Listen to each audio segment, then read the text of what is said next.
There are computer viruses that steal money. There are viruses that lock files. And then there are viruses that can shut down factories, cripple militaries, destroy global businesses, and put real human lives at risk. These are some of the most dangerous computer viruses in history. Let's start with one of the scariest, Triton. In the summer of 2017, workers at a huge petrochemical plant in Saudi Arabia saw their entire facility suddenly shut down. At first, it looked like a normal mechanical failure, just another glitch, just another bad day at the plant. But when cybersecurity experts investigated, they found something much worse, a new kind of malware called Triton. And Triton was not trying to steal passwords. It was not trying to drain bank accounts. It was not trying to flood inboxes with spam. This virus was built for something far more terrifying. Large industrial plants use special computers called safety instrumented systems. Think of them as emergency brakes. If pressure gets too high, if heat becomes dangerous, if something is about to explode, these systems step in and shut everything down before people die. The attackers behind Triton spent months moving through the plant's network in secret. They studied those safety systems, they figured out how they worked, and then they built malware designed to take control of them and turn them off. That meant if a dangerous situation happened, the automatic shutdown would never come. The result could have been catastrophic. But the attackers made one small mistake. While trying to reprogram the safety system, they accidentally triggered it instead. And the system did exactly what it was designed to do. It shut the entire plant down safely. That one error exposed the attack, ruined the plan, and may have saved a huge number of lives. InController. In the spring of 2022, security researchers discovered another industrial cyber weapon before it could be fully used. Its name was InController. To understand why experts were so alarmed, you need to know how modern industrial sites work. Factories, water plants, and power facilities rely on tiny industrial computers called PLCs. These devices control machinery in the real world. They can control robotic arms, gas pressure, water valves, electric systems. InController was a highly advanced toolkit built specifically to hack those PLCs. If attackers got this malware inside a facility, they could potentially control machines from far away. And the possible consequences were terrifying. At a natural gas plant, attackers could potentially drive pipe pressure past safe limits. At a power plant, they could potentially disrupt the systems that control electricity flow. At a water facility, they could potentially force valves open, shut off clean water, or interfere with treatment processes. In heavy manufacturing, they could potentially force machines to behave dangerously. What made InController especially dangerous was its flexibility. Older industrial malware was usually built for one target, one mission, one environment. InController looked more reusable, more adaptable, more professional, and that made it feel less like a one-off attack and more like a reusable industrial cyber weapon. Agent BTZ. Now let's go back to 2008.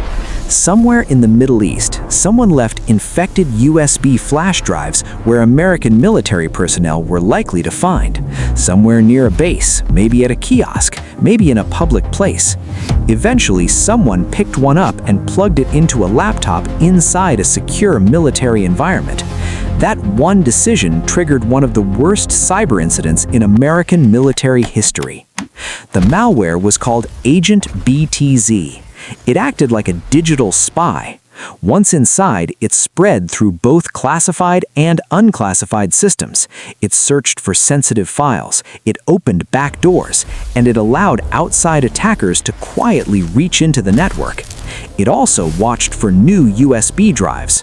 Whenever someone plugged one in, the worm copied itself over and kept spreading. That made it incredibly hard to contain. The cleanup operation was massive. The Pentagon launched Operation Buckshot Yankee. It took 14 months to fully remove the worm from military networks. The U.S. Department of Defense responded by banning USB drives across the military, and eventually the United States created a new military organization focused on cyber defense, Cyber Command.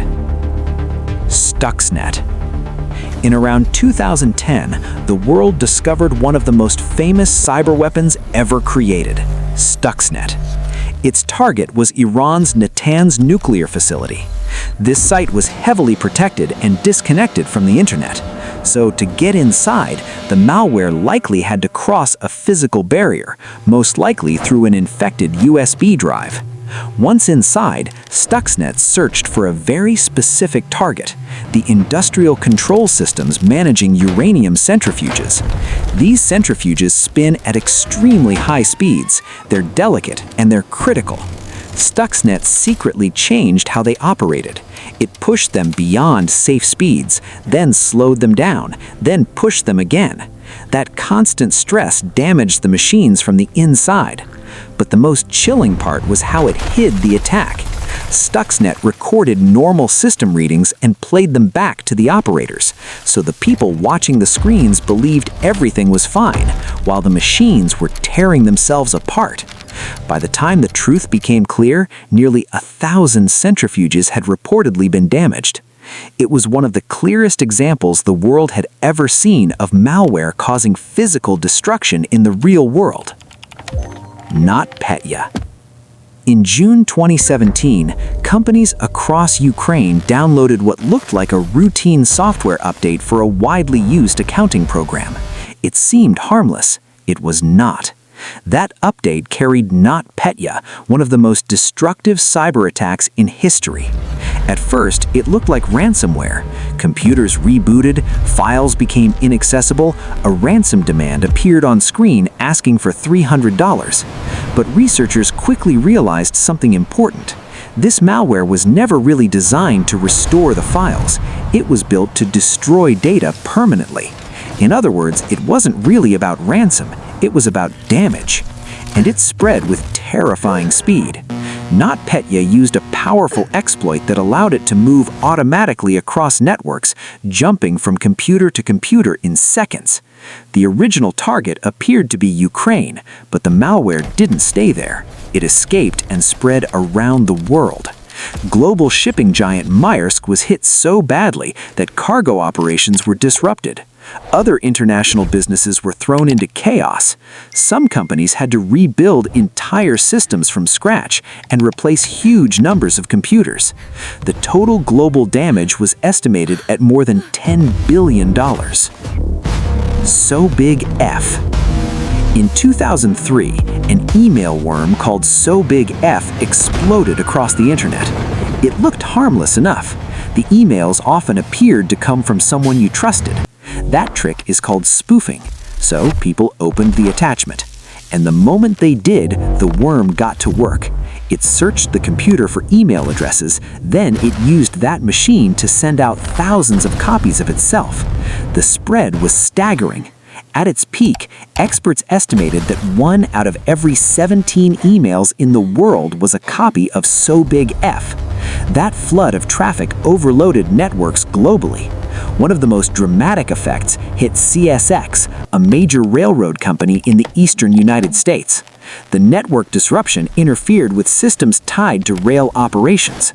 Without reliable signaling and dispatching systems, trains had to be stopped. If that had not happened, the risk of collisions could have been severe. Then, in one of the strangest twists in malware history, So Big F simply shut itself off. Its creators had built in an expiration date.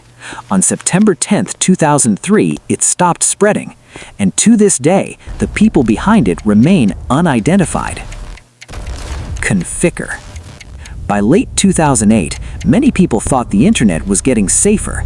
Antivirus tools were improving, security felt more mature. Then Conficker appeared. This worm exploited a weakness in Microsoft Windows. Microsoft had already released a patch, but many systems had not been updated. Once Conficker infected a machine, it fought to stay there. It disabled security features, it blocked access to antivirus websites, it copied itself to USB drives, and it spread aggressively. Then it did something even more dangerous. It connected infected machines into a massive botnet, a huge network of hijacked computers waiting for instructions. To make shutdown difficult, Configure generated enormous numbers of possible web addresses every day. It only needed to connect to one of them to receive orders. At its peak, Configure infected nearly 15 million computers.